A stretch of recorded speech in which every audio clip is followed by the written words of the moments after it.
mind building, and life building. Everything, both in nature and the works of man, is produced by a process of building. The rock is built up of atoms. The planet, the animal, and men are built up of cells. A house is built of bricks, and a book is built of letters. A world is composed of a large number of forms, and a city of a large number of houses. The arts, sciences, and institutions of a nation are built up by the efforts of individuals. The history of a nation is the building of its deeds. The process of building necessitates the alternate process of breaking down. Old forms that have served their purpose are broken up, and the material of which they are composed enters into new combinations. There is reciprocal integration and disintegration. In all compounded bodies, old cells are ceaselessly being broken up, and new cells are formed to take their place. The works of man also require to be continually renewed until they have become old and useless, when they are torn down, in order that some better purpose may be served. These two processes of breaking down and building up in nature are called death and life. In the artificial works of man, they are called destruction and restoration. This dual process, which obtains universally in things visible, also obtains universally in things invisible. As a body is built of cells and a house of bricks, so a man's mind is built of thoughts. The various characters of men are none other than compounds of thoughts of varying combinations. Herein we see the deep truth of the saying, "As a man thinketh in his heart, so is he." Individual characteristics are fixed processes of thought. That is, they are fixed in the sense that they have become such an integral part of the character that they can only be altered or removed by a protracted effort of the will and by much self-discipline. Character is built in the same way as a tree or a house is built, namely, by the ceaseless addition of new material, and that material is thought. By the aid of millions of bricks a city is built. By the aid of millions of thoughts, a mind, a character, is built. Every man is a mind builder, whether he recognizes it or not. Every man must perforce think, and every thought is another brick laid down in the edifice of mind. Such bricklaying is done loosely and carelessly by the vast number of people, the result being unstable and tottering characters that are ready to go down under the first little gust of trouble or temptation. Some also put into the building of their minds large numbers of impure thoughts. These are so many rotten bricks that crumble away as fast as they are put in, leaving always an unfinished and unsightly building, and one which can afford no comfort and no shelter for its possessor. Debilitating thoughts about one's health, enervating thoughts concerning unlawful pleasures, weakening thoughts of failure, and sickly thoughts of self-pity and self-praise are useless bricks with which no substantial mind temple can be raised. Pure thoughts, wisely chosen and well placed, are so many durable bricks which will never crumble away, and from which a finished and beautiful building, and one which affords comfort and shelter for its possessor, can be rapidly erected.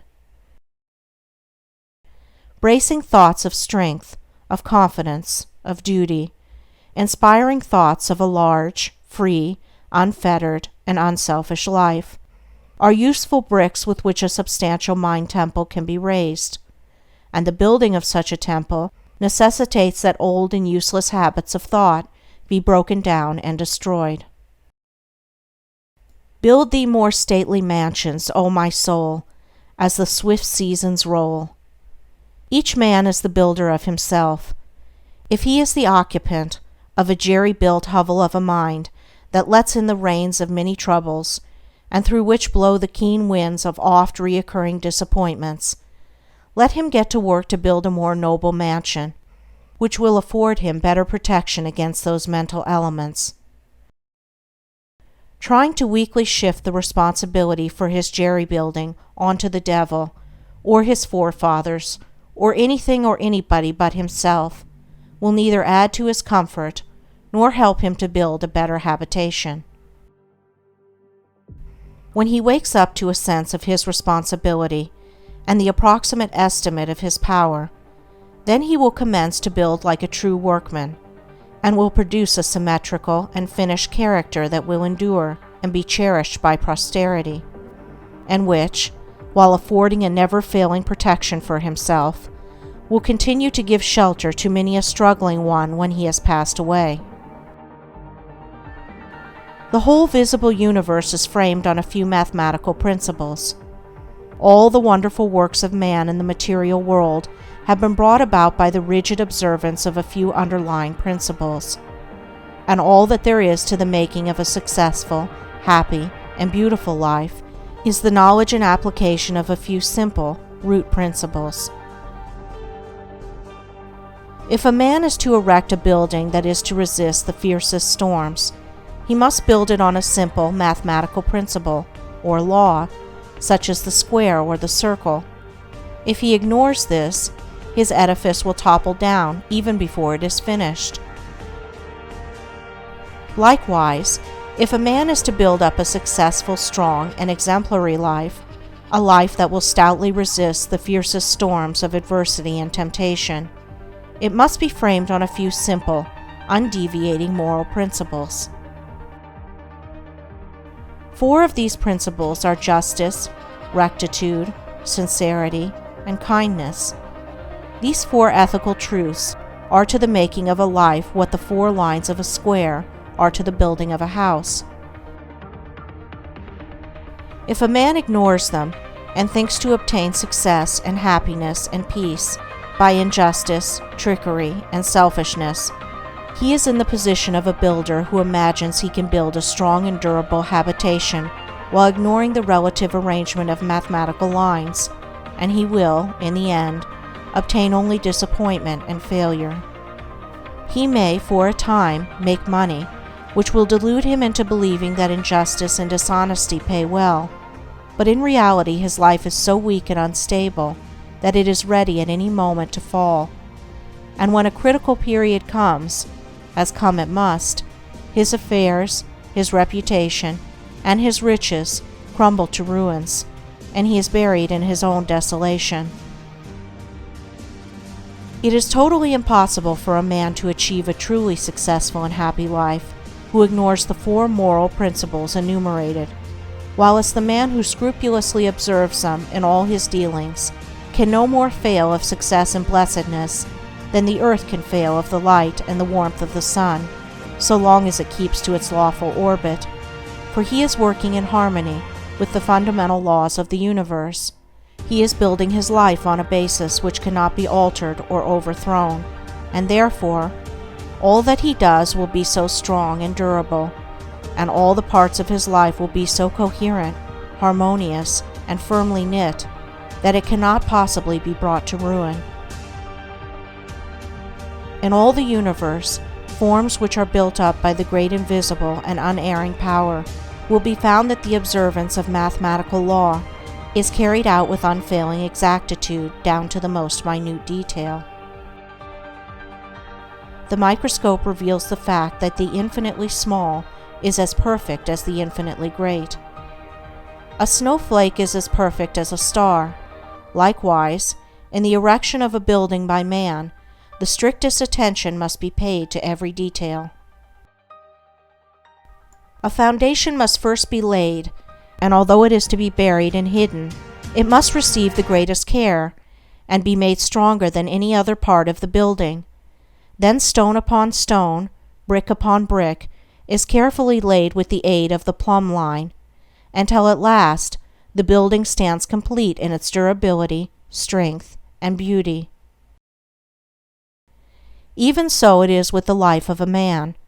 He who would have a life secure and blessed, a life freed from the miseries and failures to which so many fall victims, must carry the practice of the moral principles into every detail of his life, into every momentary duty and trivial transaction. In every little thing he need be thorough and honest, neglecting nothing.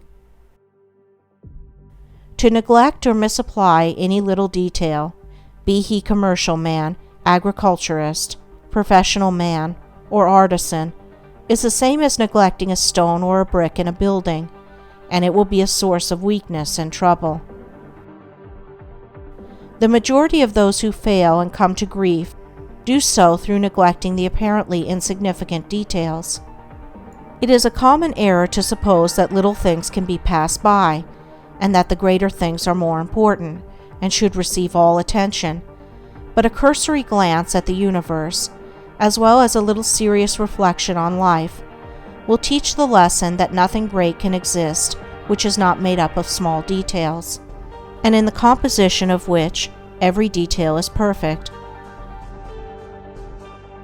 He who adopts the 4 ethical principles as the law and base of his life, who raises the edifice of character upon them, who in his thoughts and words and actions does not wander from them, whose every duty and every passing transaction is performed in strict accordance with their exactions, such a man, laying down the hidden foundation of integrity of heart securely and strongly, cannot fail to raise up a structure which shall bring him honor, and he is building a temple in which he can repose in peace and blessedness, even the strong and beautiful temple of his life.